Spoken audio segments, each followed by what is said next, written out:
When I'm weak, I'm strong, Yep. was the way that Paul said it. And Yeah. paradoxically, I have found that to be true. There's a dread that comes with that, but there's also like, oh, wow, God's going to use that to shape me, even refine me in ways that I don't know yet. So I can even look forward to that aging process with hope.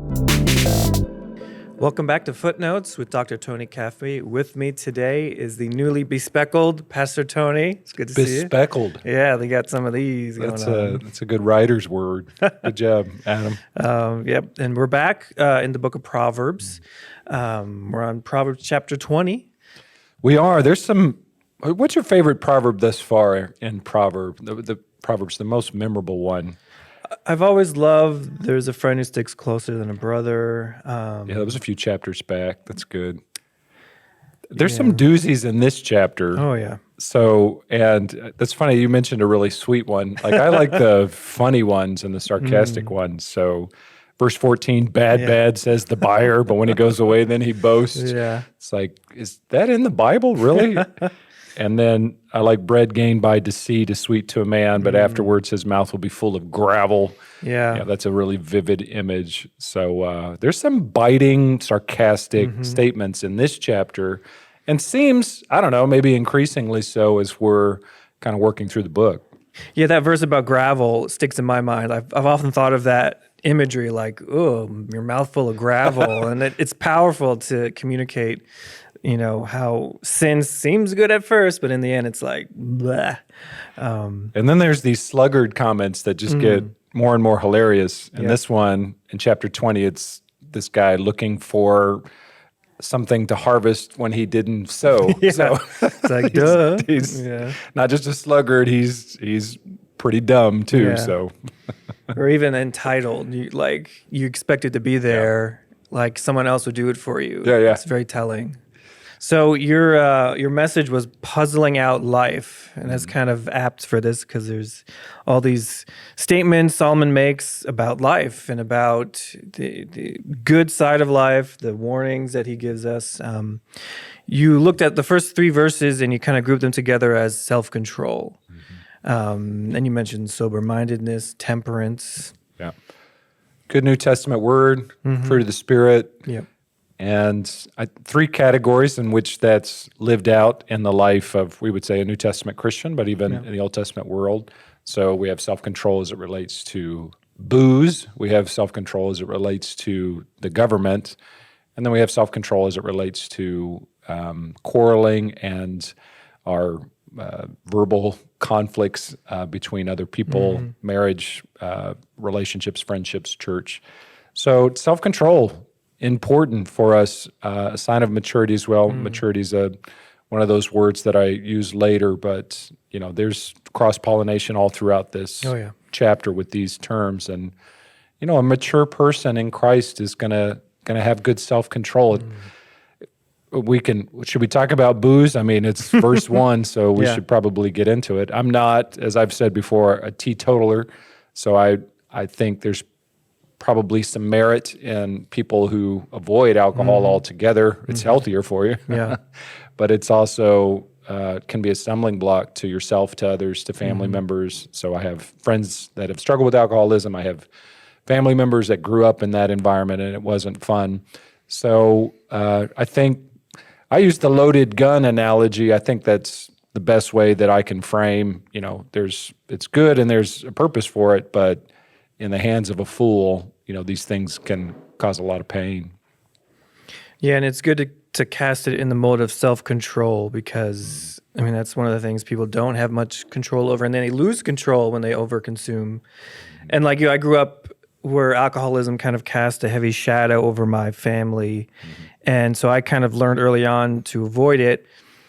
And by God's grace, I wasn't someone who drank as a kid or a teenager or whatever. So by the time I was an adult, I was able to use self-control. There wasn't this draw. I could have one drink and then just be fine and that's a very wise practice for anyone. Like if you don't struggle with alcohol, it's still so valuable to be measured in it, be moderate. Yeah. And people are like, I don't want to touch it at all for whatever reason. That's extremely wise too. in our world, we need especially to be on guard in terms of self-control, of wisdom, and how do we operate with this particular thing, because it's so ubiquitous, it's so ever-present, and you could slip into an alcoholic pattern very easily if you're not guarded. So watch yourself and use. I mean, there's an argument to be made as well that the Lord gave us grapes. He gave us these ways that we can use science to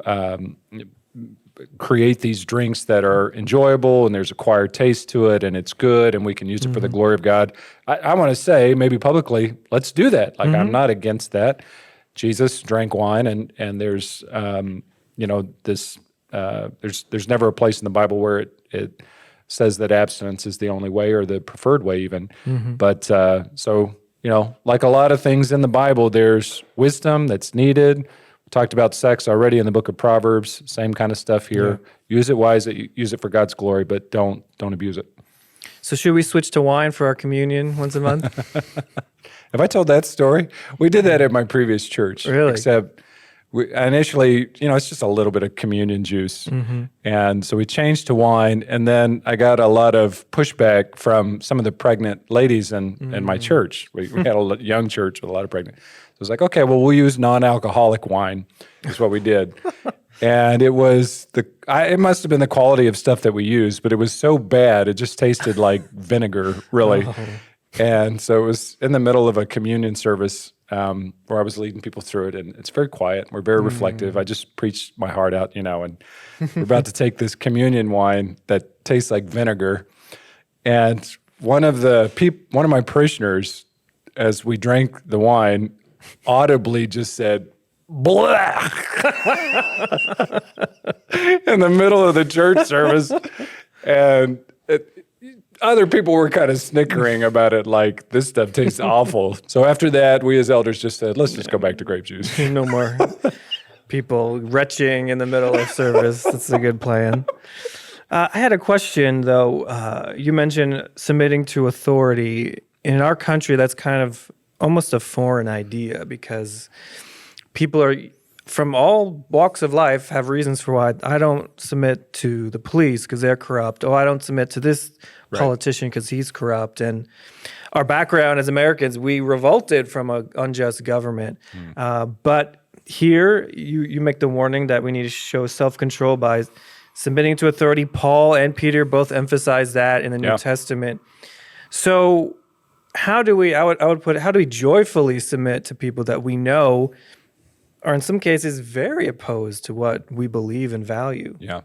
So I want to increase the tension with this issue instead of decreasing it by giving some platitude or something like that. I mean, I could say something like, the president is not a king, so the Constitution is our king, so submit to it, and you don't have to worry about the president.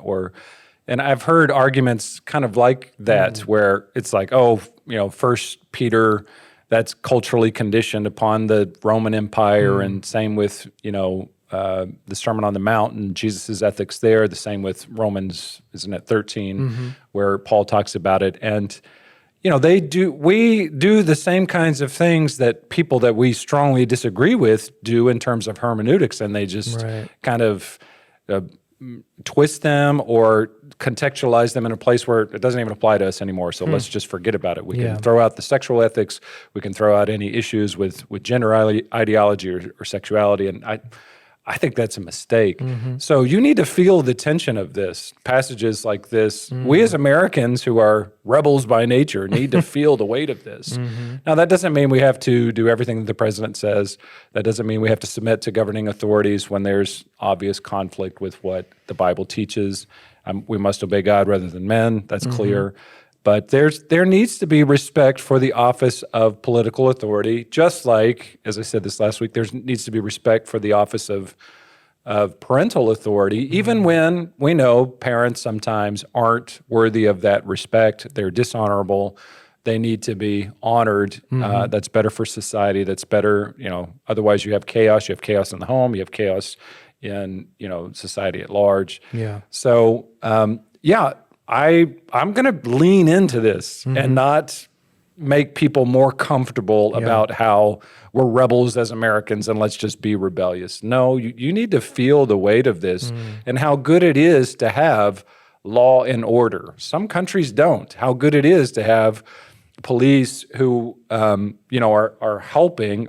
I get it. I know that there's corruption in political systems, in law enforcement, in churches. I'm a pastor. We read headlines all the time about pastors behaving badly. Yeah. So, but there's still a place to respect that office and to value it. And when the perfect place, really, in a church, in a home, in a society, is when everybody is fearing God. So the pastor's fearing God, the elders are fearing God, the law enforcement is fearing God, governmental authorities are fearing God, and then we fear God and submitting to them. But that ideal is rarely realized in our world. That's why we long for King Jesus to come and make everything right. But still, even in the imperfect world in which we live, we need to uphold, and as long as it doesn't conflict with God's authority and God's expectations of us, we need to submit. How's that? Am I preaching too boldly here? No, it's good. I think it's also important to keep in mind this is being taught, and you taught it for our own benefit first. Like I think the initial thought people have, like, well, I'm not going to submit to that guy. He's terrible. As if we were doing it for their benefit, when really the warning here is you're sinning against your own life.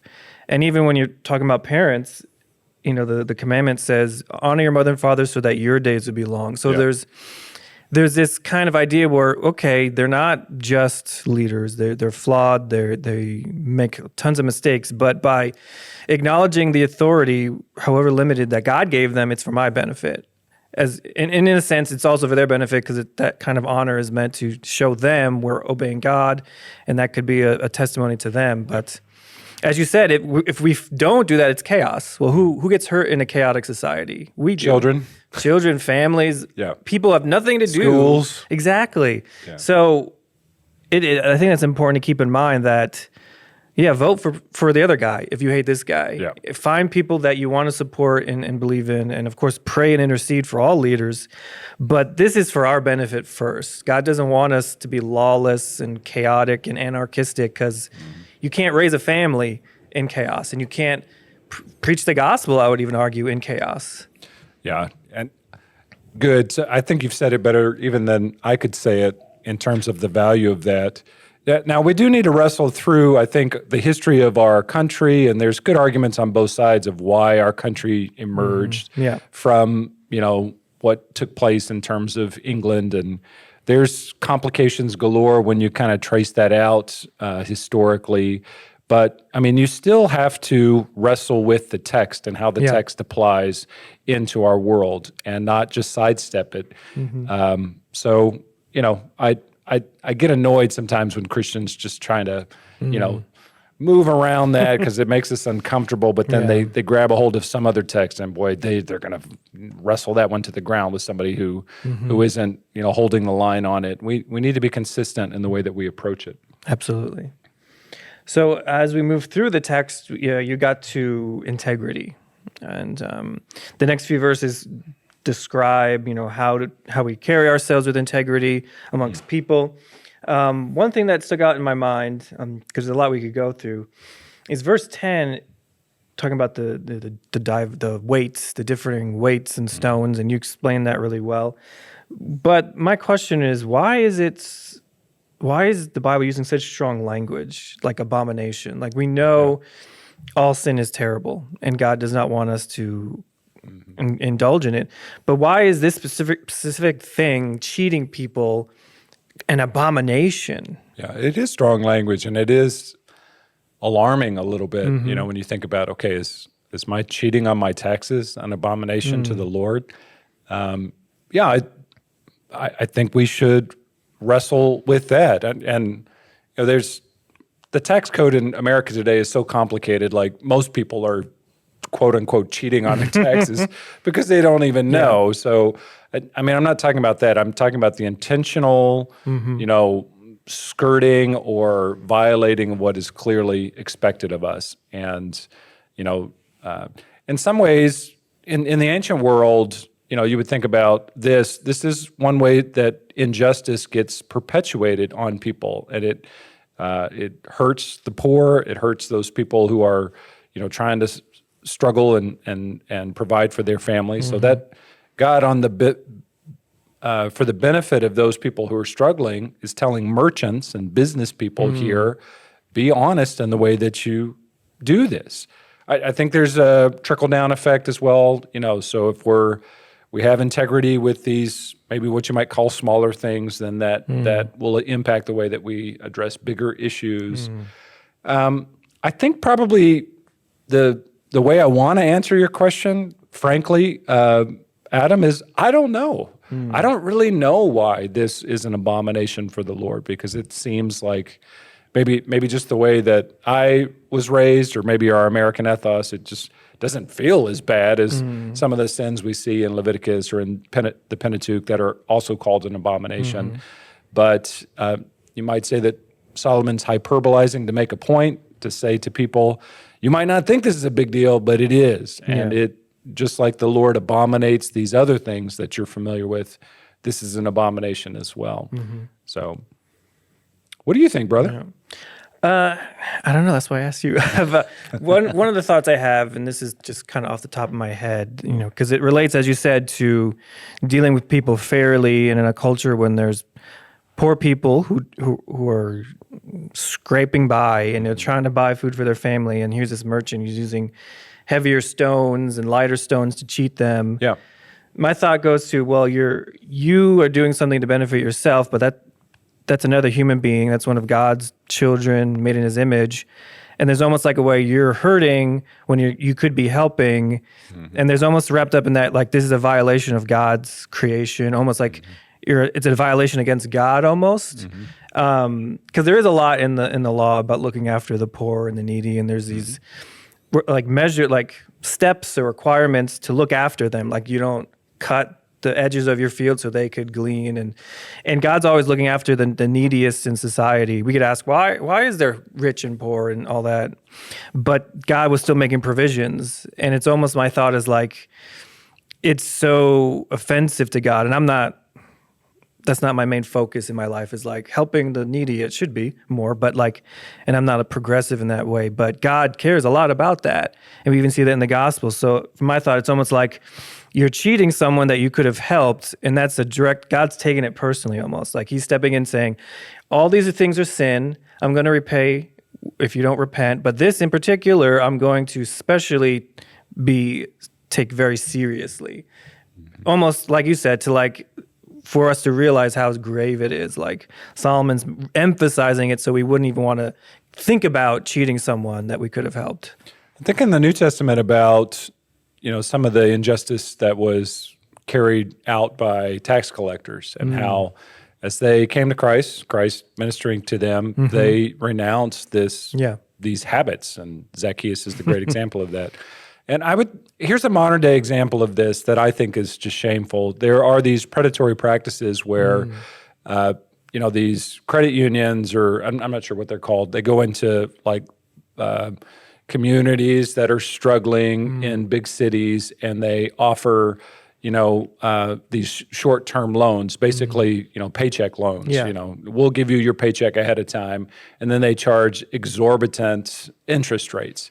And so they're actually cheating people out of their money. They're perpetuating bad habits that leads to worse and worse, income streams, and that hurt those families. And that particular practice has been condemned, and I think there's even been legislation that's circulated that's tried to stop that. But I mean, that's the kind of thing where the Lord's like, why would you do that? Why would you step in a place where people are already struggling and then use maybe their lack of understanding, the nature of business in that with that loan and interest rate, and in order to impoverish them even more. Yeah. Shame on you for doing that, is what I want to say in a modern day context. Something like that was being done in the ancient world, and the Lord abominates it. Yeah. It's almost like those who have the means to help are making things worse. And I guess that's at the heart, like you described those loans. It's like, wow, this is really, really angering to the Lord. And so, it's a good lesson for us.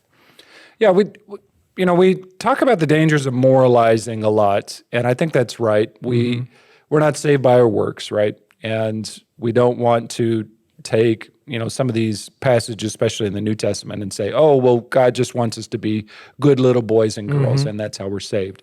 So, I mean, that's a mistake. But I think it's also a mistake to not think clearly that, yes, there's ethical, moral principles that the Lord presents that are good. Yeah. And we could say this is good, while at the same time it's insufficient to save us, and that's why we need Christ. Absolutely. So having a good theological understanding of how that all unfolds in the Old Testament and the New Testament is important. I don't want to moralize, but I want good morals. Yeah. It's good for society, and also Christians who exemplify good morals, they have an opportunity to testify to Christ. That's right. So as we're moving through the text, your next point was discernment, and you kind of grouped up the next few verses that do speak of wise counsel, making the right decisions. You talk about verse 18 and 19 are kind of grouped together, seek wise counsel, but then those who instead trust in gossips can come to ruin. I mean, that's such good advice. On a practical level, how does someone seek out good counselors? Because young people, they want to gravitate to their friends they have fun with. Maybe they're not very wise. And even older folks like ourselves, we might have, how do we meet people that bring wisdom into our life? Well, there was a quote that I used this last week that talked about if somebody's talking to you about some other person out there, they're probably talking to other people about you. Yeah. So, I mean, you can discern that pretty quickly in a relationship. Like, is this person trustworthy? Can I open up my heart? One of our mutual friends, we were talking on Friday nights at your 40th, and he was kind of pressing me on a few things. And he's like, are you okay with me doing that? I was like, absolutely. This is a trusted relationship. I can kind of disclose with you and with the guys who were there that evening, what I'm struggling with as a pastor and what I'm working through, and kind of give you an entree into that. But, that's been over time of spending time with y'all, working through kind of Preachers Guild stuff, visiting your small group, et cetera, where, over time, it's like, okay, these people are trustworthy, they're confidants, they're people who not just take from me in terms of like, here's what I think, but also give back. I can see wisdom, I can see fear of the Lord enacted in the way that you guys live and operate and lead your wives and lead your families. So I think just being astute in the way that you assess other people is going to help you in terms of how you find good counselors. As you age a little bit, you get burned in relationships, and I think there's a learning from that. We'll see verse 30 how wounds actually help us in that regard, and so maybe there's some of that. I think when I first got burned really badly in a relationship as a young man, my first thought was, well, I'm done with friendships, and you kind of overreact, but that's not healthy either.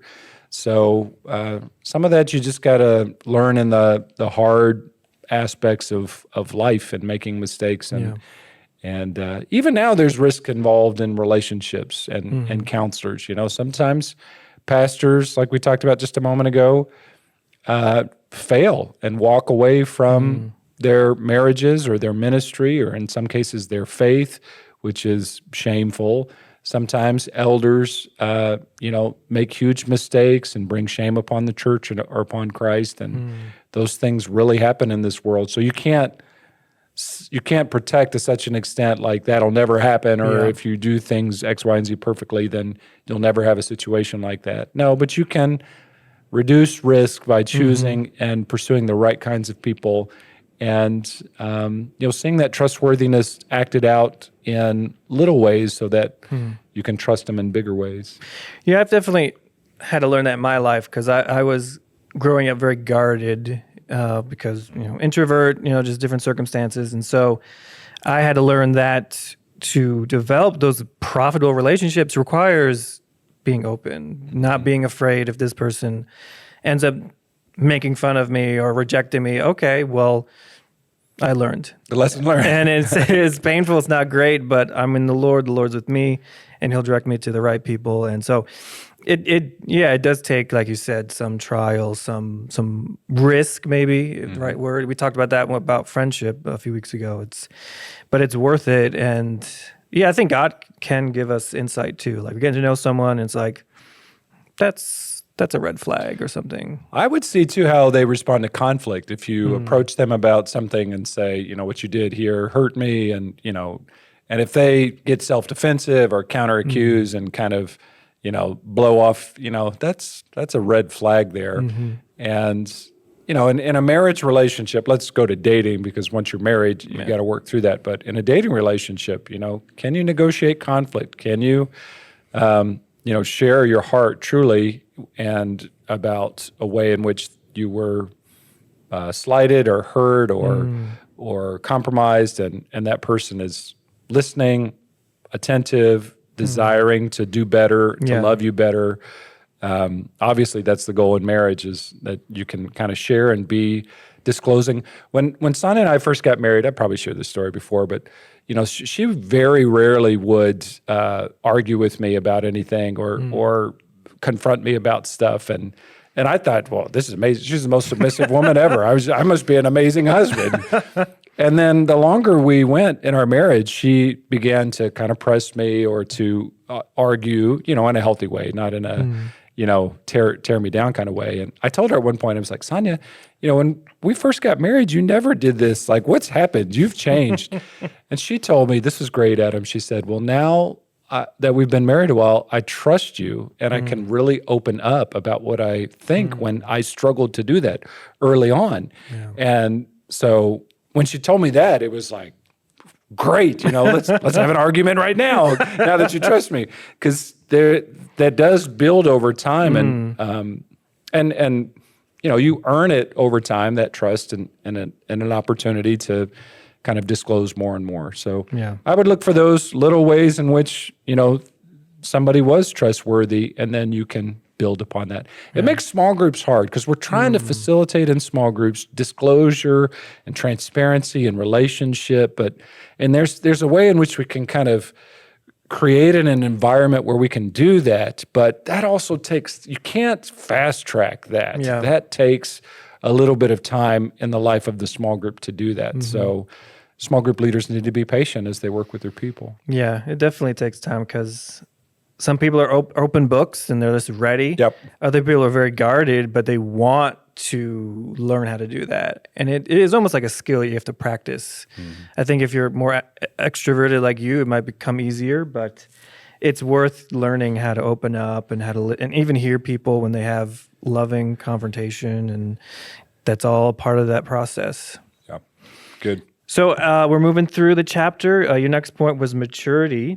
Yeah. And we see one of the things I want to zero in on, we mentioned it just briefly, but I was wanting to see your take on it, because you mentioned the importance of honoring parents that weren't living up to what they should have. Maybe people here listening had really awful relationships with their parents, but the Bible still tells us to honor them. Is there some practical things that we could do? It's not like you're going to go Thanksgiving every year with them. It might not happen, but if someone has a parent that was just the worst, and maybe they aren't even communicating with them, what ways can they honor them? Yeah, good. So I would say outside of a counseling relationship, or maybe like what we were talking about in a small group where you're disclosing, don't talk bad about mom and dad in public, or air your laundry, like the royal family seems to do, in constantly about their families. Like, come on. So I'll give you some other ways. When mom and dad call, do your best to try to respond to that. Now, if you're at work and you can't answer a call, okay, but call them back. Are you okay? Do you need help right now? I think that's one way to honor them. Some parents call all the time, and I know that can be kind of too much. So you could say maybe a text, or with a callback, can I call you tonight, or can I call you tomorrow after we get through this rough week or whatever. So I'm trying to be super practical here. I said last Sunday, don't you don't have to go home for every holiday. Yeah. But I mean, you should visit. You don't even have to spend the night. I know that's not always possible for people who have parents in another part of the country. So yeah, I mean, your parents don't live in Texas. So, but go visit for Christmas. Call them at Christmas or Thanksgiving. How you doing, Mom, Dad? If you're a Christian and they're not, it's an opportunity for you to say, "Hey, I'm praying for you." Is there any way that I can pray for you? Little things like that, I think, mean a lot. Even the worst parental relationships, you can find a handful of things to be thankful to them for. So, let's say this is just an example of somebody I know, somebody who had a dad who was not a great father, but was a great provider for the family. Always worked hard, always, provided the finances and the food that was needed. I mean, you can thank that person for that without having to say, well, you were a great dad, or lying about that. You can still say, Dad, thanks for being a good provider when I was young. And there's different variations of that you can come up with. So that's one way to honor maybe a dishonorable parent. Yeah. Yeah, I think that's helpful, just kind of putting those practical handles on it, because someone might be hearing this and thinking, well, my parent was so bad, but now I have to pretend like they're great. And you don't want to go to that extreme. Like you don't want to talk bad about your parents and develop this resentment, but then you can't pretend like they were the best person ever. Like, no, you can't. You're not going to lie, but there might be ways you can honor them. If they're no longer with us, then it's not a practical thing, but it's still something in your heart you could kind of work through prayerfully. And because like we said, it's for our benefit as well. It's obviously for their benefit because you want to love them. And if they don't know Christ, could be a way to show them that. But also, it's so easy for us to hurt ourselves in the pain and the anger and the resentment. And like I said, even if the parent's no longer on the earth, we could still be like, I can't believe they did this to me or they did that to me. And it's just redirecting that anger onto ourselves instead of going to Lord, please help me through this. I want to remember them, in the right way, honor their memory, so it's for my benefit. And right, which is what you were saying earlier about do it for yourself and do it for the Lord and for them, but not necessarily just for them. Yeah. I'll add one other component: forgive them. Yeah, forgive them for the mistakes that they made, and in some cases, and forgive them without them asking for forgiveness. They probably won't ask you to forgive them for the mistakes that they made, but forgive them anyway because, of course, we've been forgiven much. So. Yeah, amen. So not easy, but definitely worth doing. The final point, which is a few verses, I believe, was piety. And you made the contrast. Integrity is how we conduct ourselves with other people, but piety is more God-directed. Yeah. It's living in a way that is, I guess, obedient to Him and honoring His direction. But there's an interesting verse here about making a rash vow. Yeah. And you mentioned, of course, foolish Jephthah, who's like, I'm going to kill the first thing I see. And it was his daughter. And it's like, come on, man.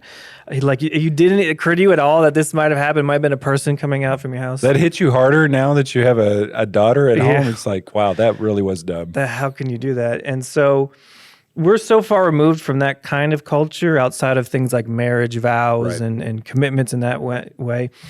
But is there a way for, like, someone is at church and they're worshiping God and they might in some way in their heart make a rash vow? Is that something we should still be kind of mindful of? I think so. The first thing that comes to mind is marriage vows and how we need to honor them and not, take our first trip to Vegas to get married whenever we fall for the person we're dating. Yeah. That needs to be thought through. You need to consider even the witnesses that you want to make those vows to, who you invite to your wedding, and be serious about it. I think you're touching on something here where we on this side of the cross have been so influenced by Jesus's let your yes be yes and your no be no, that we don't have the kinds of trappings that they did in Jesus's first century world, but also in the ancient world, which, that's one of the ways in which the scriptures, even in our American world, which, we've matured past that, right?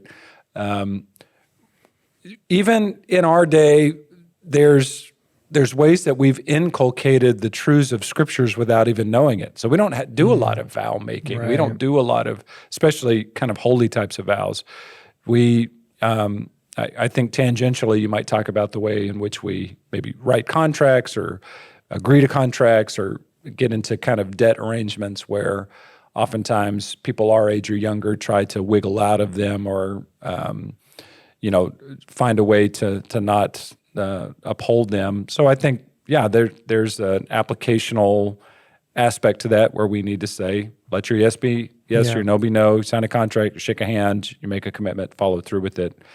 But there's not a lot of places in our modern day world where this kind of thing is directly applicable. And I think that's because Jesus has influenced our society so much, even in ways that we don't even completely understand. Yeah. Yeah, that's true. So this final verse, what is going on here? Blows and that hurt can, drive away evil. I had a conversation with my wife about it because there's a little bit of a riddle aspect to it, Yeah. although, but it's also very, very kind of like intense.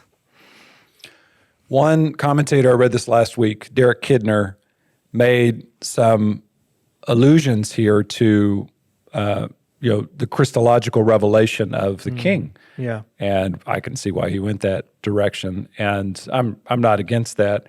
But, I link this to verse 29 and the nature of somebody gets gray hair as they age. A lot of that comes about by just living in a broken world, and you get beat up, broken up, beat down. You have physical scars, you have emotional scars, and it's very easy to, from, let's just say, a naturalistic, evolutionary standpoint, just say, well, we're falling apart, getting worse and worse and worse, and then we're going to die, and, ashes to ashes, dust to dust, that's the end. When, from a Christian point of view, there's something at work, even as we age and as we take on these wounds, where we're able to operate spiritually in better ways, be an influencer, be somebody who has wisdom to offer to younger generations, and that help us to even grow and mature past some of the sins of our youth. There's a psalm even that talks about the sins of our youth and overcoming the sins of our youth. And so I see verse 30 more in that context combined with verse 29 as you get older and as the wounds start to add up, there's something restorative and cathartic even in that, where we're able to better mature and help other people. And I think that's something I talked about Paul in 2 Corinthians and how he links this, strength through weakness kind of idea into his own ministry. And I think that's something that we can see in the grand revelation of Scripture, Old Testament and New Testament, that God uses the weak to accomplish his purposes. Amen. So, yeah, I was thinking about this verse, and I was thinking about in the context of, because I tend to lean on the side of when there's suffering and sickness, we ask God for deliverance. And I was reading a book recently about these topics, and he said something to the effect of, like, we don't ask God for help so we could escape pain. We ask God for help for other reasons. And it kind of stood out to me, like, when we're going through suffering, we trust God for help, but the pain still has a purpose. Yes. And I look back throughout my life, like the painful times, the struggles, the difficulties, those in and of themselves weren't magical or made me better, but it was God sustaining me, loving me, teaching me, that made those times very important. And it's almost as if, like, the pain produced something good. Like, that's what you were saying. And it's not the pain, but it's the pain with Christ. Because the world, they have pain without Christ, and it's like, we see what the world is. But when we go through pain, looking to Jesus, knowing his good is being produced in our life, good will come. No matter how long the season is, good's going to come because he's good. But the pain can produce life. And it's almost contradictory. Paradoxical. Yes, it's like, totally. Pain is bad, but in Christ, pain can be good. And like you said, like, I don't want to go back to those old seasons that I've been through that were painful, but I'm thankful that God was doing his good work and I grew and I learned, and I'm the person who I am now because of what God has brought me through. So there's good on both ends. God's going to deliver, God's going to heal, God's going to restore, but the pain was good because I'm not a baby anymore, if I could put it that way. Like, babies are coddled and comforted, they don't want pain, but a man has gone through pain, and that's one of the ways he becomes a man. You got it. I think that's right. When I'm weak, I'm strong, Yep. was the way that Paul said it. And Yeah. Paradoxically, I have found that to be true. And I'm middle-aged, so a lot of the older people in our church gave me the "just you wait, Pastor Tony" look. Yeah. And they're right. They've gone farther in life and experienced more pain, and there's more. There's a dread that comes with that, but there's also like, oh, wow, God's going to use that to shape me, even refine me in ways that I don't know yet. So I can even look forward to that aging process with hope. And I can also look forward to the restoration of all things when I will, in a sense, be young again with a new body. And you anticipate that more and more as you age as well. Yeah. Amen. So any final thoughts? Now, looking forward to chapter 21, keep working through Proverbs. We're actually coming to the end of a section because in the middle of chapter 22, I think it is, there's a close and then an opening of a new section. So we're going to be finishing off a unit, starting a new unit, and yet a lot of the ideas, themes, and kind of nuggets of wisdom we're going to see them resurface over and over throughout the Book of Proverbs. So excited to continue. Awesome. Well, thank you, Pastor, for being here with us, and thank you for watching. Check out the rest of the channel for the rest of our videos, as well as the sermon that went with this. See you next time.